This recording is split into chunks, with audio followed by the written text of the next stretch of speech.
ನಮಸ್ಕಾರ ಸ್ನೇಹಿತರೆ, 2026ರಲ್ಲಿ ರಾಹುವಿನಿಂದ ಈ 4 ರಾಶಿಗೆ ಅದೃಷ್ಟ ದ್ವಿಗುಣ ಮತ್ತು ಸಂಪತ್ತು. ಹೌದು, 2026ರಲ್ಲಿ ರಾಹು ಶನಿ ಗ್ರಹವಾದ ಮಕರ ರಾಶಿಗೆ ಪ್ರವೇಶ ಮಾಡುತ್ತಾನೆ. 11 ತಿಂಗಳು ಕುಂಭ ರಾಶಿಯಲ್ಲಿ ಪ್ರಯಾಣ ಮಾಡಿದ ನಂತರ ಅದು ಮಕರ ರಾಶಿಗೆ ಚಲಿಸುತ್ತದೆ. ಹಾಗಾದರೆ ಇದರಿಂದ ಲಾಭವನ್ನು ಪಡೆದುಕೊಳ್ಳುವ ಆ ರಾಶಿಗಳು ಯಾವುವೆಂದು ತಿಳಿದುಕೊಳ್ಳೋಣ ಬನ್ನಿ ಸ್ನೇಹಿತರೆ. ಅದಕ್ಕೂ ಮುಂಚೆ ನೀವು ನಮ್ಮ ಚಾನಲ್ಗೆ ಸಬ್ಸ್ಕ್ರೈಬ್ ಮಾಡದೆ ನೋಡ್ತಾ ಇದ್ರಿ, ದಯವಿಟ್ಟು ನಮ್ಮ ಚಾನಲ್ಗೆ ಸಬ್ಸ್ಕ್ರೈಬ್ ಮಾಡ್ಕೊಳ್ಳಿ ಸ್ನೇಹಿತರೆ. ಹಾಗೆ ವೈದಿಕ ಜ್ಯೋತಿಷ್ಯ ಮತ್ತು ಆಚಾರ ವಿಚಾರಗಳಲ್ಲಿ ನಂಬಿಕೆ ಇದ್ದರೆ ವಿಡಿಯೋಗೆ ತಪ್ಪದೆ ಲೈಕ್ ಕೊಟ್ಟು ನಿಮ್ಮ ಆತ್ಮೀಯರಿಗೆ ಶೇರ್ ಮಾಡಿ. ಮೊದಲನೆಯದಾಗಿ ವೃಷಭ ರಾಶಿ.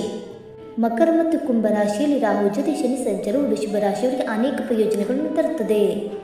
ಈ ಸಮಯದಲ್ಲಿ ವೃಷಭ ರಾಶಿಯಲ್ಲಿ ಜನಿಸಿದ ಜನರಿಗೆ ಬಡ್ತಿ ಸಿಗುತ್ತದೆ.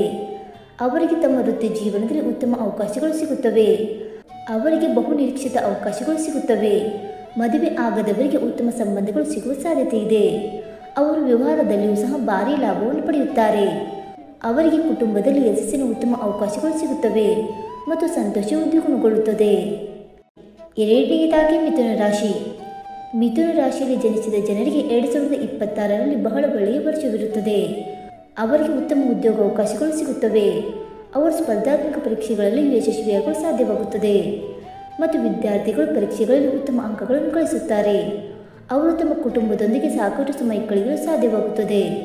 ಇದಲ್ಲದೆ ಈ ಸಮಯದಲ್ಲಿ ಈ ರಾಶಿ ಚಕ್ರ ಚಿಹ್ನೆಯ ಸಂಪತ್ತು ದ್ವಿಗುಣಗೊಳ್ಳುತ್ತದೆ ಮತ್ತು ಹೊಸ ವಾಹನವನ್ನು ಖರೀದಿಸುವ ಅವಕಾಶವಿರುತ್ತದೆ. ಅವರು ಮಾಡುವ ಎಲ್ಲದರಲ್ಲೂ ಅವರು ಯಶಸ್ವಿಯಾಗುತ್ತಾರೆ. ನೀವು ಮಾಡುವ ಕೆಲಸವನ್ನು ಎಲ್ಲರೂ ಮೆಚ್ಚುತ್ತಾರೆ ಮತ್ತು ಸರ್ಕಾರಿ ಯೋಜನೆಗಳಿಂದ ನೀವು ಅನೇಕ ಪ್ರಯೋಜನಗಳನ್ನು ಸಹ ಪಡೆಯುತ್ತೀರಿ. ಮೂರನೆಯದಾಗಿ ಕನ್ಯಾ ರಾಶಿ. ಕನ್ಯಾ ರಾಶಿಯಲ್ಲಿ ಜನಿಸಿದ ಜನರಿಗೆ ಈ ಅವಧಿಯಲ್ಲಿ ರಾಹುವಿನ ಕಾರಣದಿಂದಾಗಿ ಶುಭ ಫಲಿತಾಂಶಗಳು ದೊರೆಯುತ್ತವೆ. ವಿಶೇಷವಾಗಿ ಮಕ್ಕಳ ಕಾರಣದಿಂದಾಗಿ ಈ ರಾಶಿ ಚಕ್ರ ಚಿಹ್ನೆಯ ಸಂತೋಷವು ದ್ವಿಗುಣಗೊಳ್ಳುತ್ತದೆ. ಅವರು ಬಯಸುವ ಉತ್ತಮ ಸಂಗಾತಿಯನ್ನು ಪಡೆಯುತ್ತಾರೆ. ಇದಲ್ಲದೆ ಈ ಸಮಯದಲ್ಲಿ ಕನ್ಯಾ ರಾಶಿಯ ಆತ್ಮವಿಶ್ವಾಸ ಹೆಚ್ಚಾಗುತ್ತದೆ. ಇನ್ನು ನಾಲ್ಕನೆಯದಾಗಿ ಮೀನ ರಾಶಿ. ಪ್ರಸ್ತುತ ಮೀನ ರಾಶಿಯವರು ಶನಿ ಹಂತದಲ್ಲಿದ್ದಾರೆ.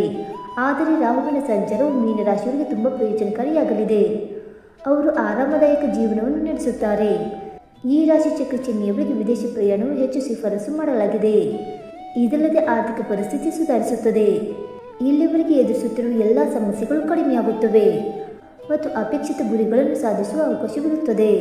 ಅವರು ಎಲ್ಲದರಲ್ಲೂ ಯಶಸ್ವಿಯಾಗುತ್ತಾರೆ. ಸ್ನೇಹಿತರೆ, ಈ ಮಾಹಿತಿ ನಿಮಗೆ ಇಷ್ಟವಾಯಿತಾ?